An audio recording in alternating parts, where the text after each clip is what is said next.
Good morning, good people. It is Thursday, November 6th. Today is actually November 6th. Yesterday I said it was November 6th, but today is November 6th. This is still the day the Lord has made. I will rejoice and be glad in it. It is indeed a thankful Thursday. I know that a whole lot is going on. I know. In your own house, in your own mind, in your own body, but also outside your four walls, in your town, in your city, in your state, in this country, in the world. But we must remain vigilant. We must keep our eyes on the prize, and we must maintain a thankful heart at all times. And so we bless God no matter what our circumstances. Okay?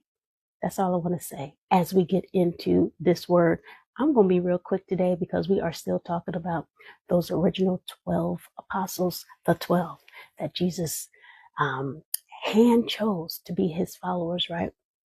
And to spread the gospel.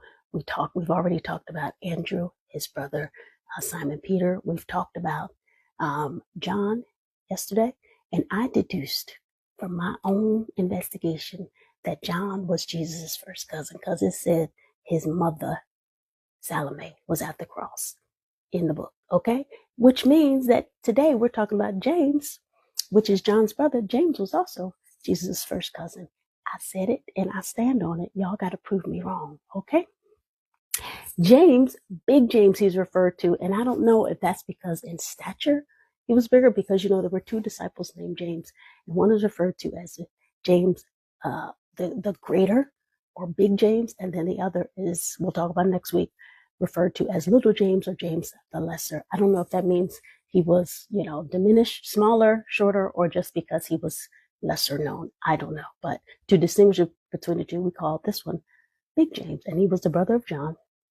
He was always there, although he's not talked about a lot in the scriptures.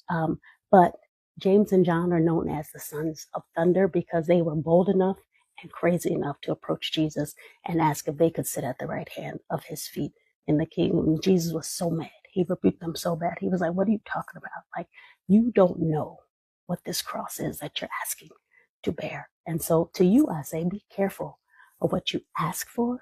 I know the good book says, whatever you ask in Jesus' name, he will give to you, but be careful that you are able to receive it and to see it through, because it can be so heavy. Okay.